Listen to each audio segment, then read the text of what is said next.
Hey guys, আজকে সন্ধ্যে ভিডিওটা একটু অন্যরকম, কারণ তোমরা দেখতে পাচ্ছ যে আমরা কিন্তু চপমুড়ি খেতে বসে পড়েছি।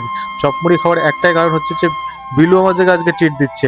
তোমরা ভাবতে পারছো যে বিলু আমাদেরকে ট্রিট দিচ্ছে, যে আজ পর্যন্ত পয়সা বের করে না সে আমাদেরকে ট্রিট দিচ্ছে।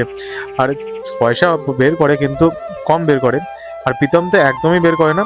আনারদাও কিন্তু আমাদেরকে খাওয়ায়, কিন্তু বিলু যে আজকে আমাদের ট্রিট দিচ্ছে আমি কিন্তু খুবই খুশি। আর এদিকে এই জন্য ভিডিওটা কিন্তু আমি তুলে ধরছি তোমাদেরকে দেখানোর জন্য যে বিলু আমাদেরকে ট্রিট দিচ্ছে। তোমরা ভাবতে পারছো ভাই, আমি তো খুশিতে ওদেরকে একটু জলের বোতল দিলাম, যেন এই খুশিতে যেন ওদের গলা আটকে না যায়। ওর জন্য আমার না, ওদেরও আটকে না যায়। মানে ওদের টাকা দিয়ে খাচ্ছে তো, ওদের হয়তো গলায় আটকে যেতে পারে। আর এদিকে দেখতে পাচ্ছ প্রীতম কিন্তু মানে মনের সঙ্গে খাচ্ছে। খেতে খেতে একদম আমি জলটা দিয়ে দিলাম, কারণ যদি ওদের গলায় আটকে যায় আমি বিপদে পড়ে যাচ্ছি। কারণ আমার দোকানে খাচ্ছে তো, আমাকে দৌড় মারতে হবে হাসপাতালে নিয়ে।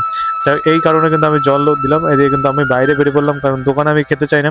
দোকানের বাইরে বেরিয়ে পড়লাম যে আমিও একটু চপমুড়ি খেয়ে দেখি যে কেমন নিয়ে এসছে বা কোন দোকান থেকে নিয়ে এসছে আর কেমন খেতে হয়েছে। এদিকে কিন্তু চপমুড়ি দেখতে পাচ্ছ আমার হাতে কিন্তু রয়ে গেছে অলরেডি, সরি মানে আমি নিয়ে এসেছি।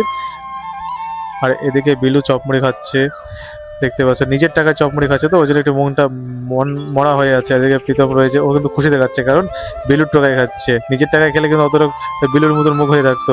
বাংলার 5। আর এই কথা বলতে বলতে আমি কিন্তু অলরেডি খাওয়া শুরু করেছি, তোমরা দেখতে পাচ্ছ। দুর্দান্ত লাগছে, মানে সরি, দুর্দান্ত খেতে লাগলো, বেশ ভালো লাগলো চপমুড়িটা আজকে।